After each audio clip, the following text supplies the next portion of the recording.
a une problématique particulière. Effectivement, on ne comprend pas la transmission des entreprises industrielles et des salariés que la transmission du boulanger du coin avec son salarié, deux salariés et donc, c'est vrai que la reprise de l'entreprise artisanale a la spécificité qui nécessite une technicité.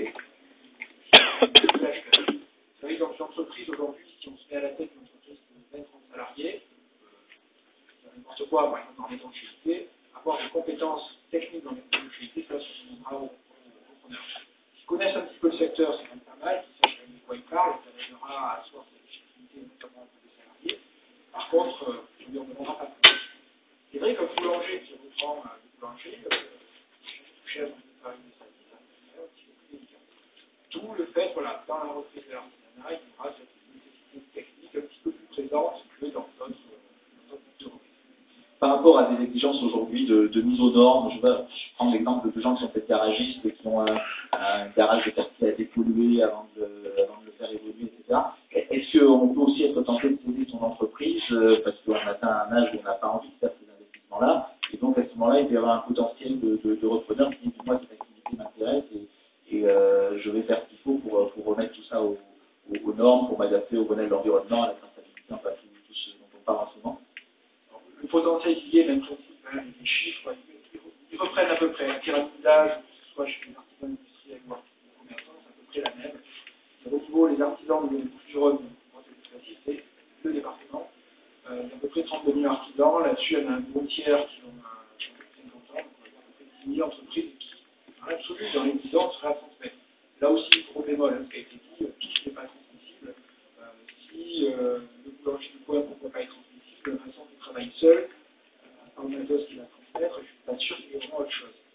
Donc, vraiment, gros bémol là-dessus.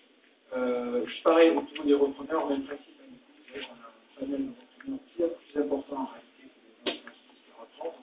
Si j'avais lu à moins une statistique sur 10 repreneurs déclarés, on a qu'un seul en réalité qui va vraiment reprendre.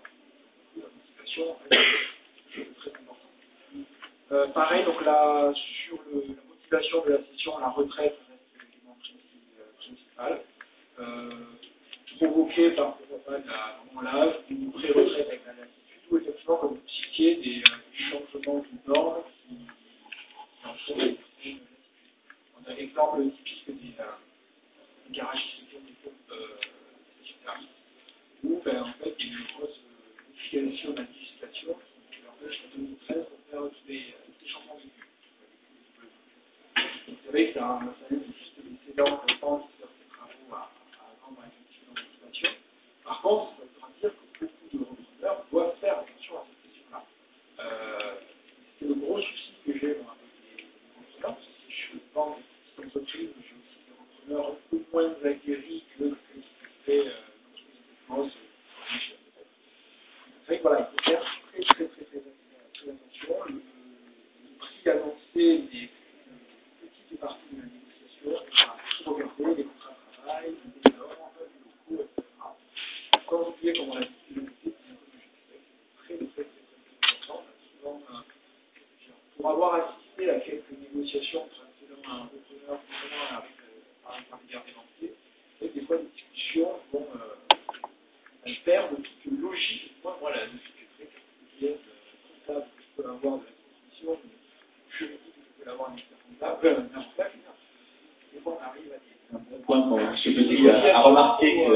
On va pinailler sur des éléments qui, pour un professionnel, paraissent vraiment intéressants. Comment faire attention aux psychologiques. On a beaucoup parlé, c'est tout à fait normal et naturel, des salariés comme partenaires de ce repreneur. Et il y a aussi des clients dans l'entreprise artisanale. On sait qu'il y a un lien très fort quand même aussi entre l'artisan et ses clients. Il n'y a pas de risque, je veux dire, un gros d'évasion de la clientèle à l'occasion de la transmission. Le risque est toujours, la plupart du temps, je prends l'exemple extrême,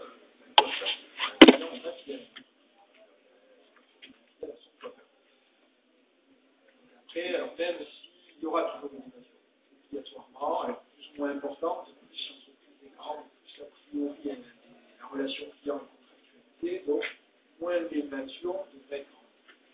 Une entreprise de petite a priori, il y a très peu de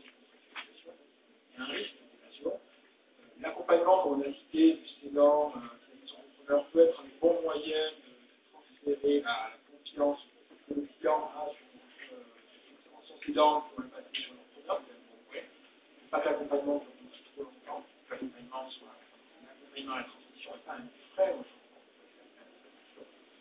et le risque. D'accord. Merci de vos interventions. Alors peut-être juste pour boucler ce premier tour de table, Monsieur Tony, vous avez peut-être des choses à dire sur tout ce qui vient d'être dit. Moi j'ai une question un peu provocante. Aujourd'hui, quand on voit des entreprises qui affichent qu'elles sont à vendre, est-ce que quelque part c'est pas déjà trop tard, un peu comme pour des maisons, quoi, quand elles restent très longtemps à la vente, c'est que quelquefois elles ne sont pas forcément vendables. Alors est-ce que c'est pas plutôt le réseau qui va permettre de racheter une entreprise et de faire une affaire intéressante plutôt que de s'intéresser à ce qui va être affiché sur les quelques entreprises dont on parlait cette émission. Il faut répondre que toutes les entreprises qui sont à la vente officiellement sont de mauvaises entreprises. D'une part, je ne ferais pas bien mon métier, entre guillemets, je ne fais pas un métier, mais bon. Mais c'est pas fin. C'est à la fois vrai et pas vrai. Je veux dire, il y a toute une partie, incontestablement, toute une partie des entreprises qui n'apparaissent pas sur le marché, bon, pour des raisons familiales, historiques, bon, ça c'est une premier élément, mais ça ne veut pas dire du tout que les entreprises qui sont officiellement à la vente par l'intermédiaire de banques, de cabinets ou d'associations comme les nôtres sont de mauvaises entreprises. Je veux dire, à l'intérieur, il y a également de très très bonnes entreprises. Donc, là, on rejoint dans un panel global. Bon, il y en a 30% qui sont très bonnes, il y en a 30% qui sont intéressantes, mais sous réserve, donc à vérifier. Et puis, il y en a, on va dire que les derniers, ça dépend de l'épaisseur des tiers, n'est-ce pas? Bon, et il y en a une partie aussi, bon, sur laquelle il faut être extrêmement prudent. Mais donc, réellement, je peux vous assurer qu'il y a, dans tous les réseaux, donc des entreprises de qualité à la fois inégale, mais ça ne veut pas dire que parce qu'elles se sont vendues de manière directe et qu'elles soient de meilleure qualité que les autres. Voilà. Après, il y a tellement d'exemples.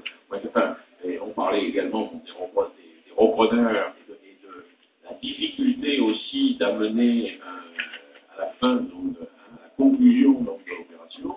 C'est-à-dire qu'il y a beaucoup de repreneurs qui ont l'idée, l'envie, mais qui malheureusement n'iront pas au bout de la démarche. Donc, M. Garbier disait 10%, je suis à peu près d'accord. Peut-être plutôt 15 ou 20% qui aboutissent. Mais, et parfois, en face, donc, d'entreprises tout à fait intéressantes et qui méritent donc réellement qu'on envisage de les reprendre sereinement. Parfait. Alors, tout à l'heure, vous aviez insisté, M. Robin, sur les relations. J'avais posé la question entre les décédents. Je ne vous ai pas demandé comment vous aviez trouvé ces entreprises, en fait. Comment vous avez su qu'elles étaient à la vente et combien de temps vous avez mis pour les racheter. Dans le cas, c'était sur Paris par le CRA et sur Aix-Marseille par le CRA également. Donc, tout s'est passé assez rapidement. Je crois que le CRA m'a présenté au bon moment les bonnes affaires. Et c'est vrai que je n'ai pas attendu longtemps à chaque fois pour. Et comment vous avez connu le CRA, en fait? Quel est l'équivalent de la génération entreprendre dans d'autres endroits de France? Moi, je vais la passer d'avoir connu le CRA. Donc, il a fallu rechercher une entreprise. J'ai pris contact avec le CRA. Dans cette démarche-là, la première chose qui me paraît intéressante dans cette période, c'est qu'il y a quand même un entretien assez régulier pour essayer de comprendre les motivations et pour également comprendre du secteur et de l'activité de laquelle je venais, s'il y avait en effet une possibilité de reprendre une petite entreprise, évidemment, devant de grands groupes internationaux, comme vous l'avez dit tout à l'heure. Et donc, le CRA a été de ce côté-là, disons, le premier filtre, le premier conseil, et je pensais que naturellement, quand j'ai envie de retrouver quelque chose dans le domaine de la formation, je me suis retourné vers le CRA. Parfait. Alors écoutez, merci pour cette première table ronde. Je vais proposer à M. Garbier et à M. Arnaud de revenir dans la salle, de vous rester au premier rang, comme ça s'il y a d'autres questions, on vous les posera. Et puis je vais donc appeler trois nouveaux intervenants et internautes. Madame Céline Fourcade, qui représente donc PACA Initiative. Alors c'est le réseau des plateformes d'initiatives locales dans notre région. Vous ne savez pas peut-être très bien ce que c'est, mais on va vous donner bien sûr des définitions. Et puis alors, deux professionnels, vous connaissez sûrement leur rôle. Maître Gilles Petit, donc, qui représente le barreau de Marseille et qui est donc avocat. Et puis M. Christophe Boiran, qui représente l'ordre des experts comptables Provence, Alpes, Côte d'Azur, Corse, je crois, c'est bien ça. Je ne veux surtout pas oublier la Corse, avec les experts comptables, je m'en dis qu'il faut vraiment faire très attention à ça. Voilà. Donc, l'ordre des experts comptables, l'ordre des avocats, et puis alors les plateformes d'initiatives locales, ça c'est les accompagnateurs par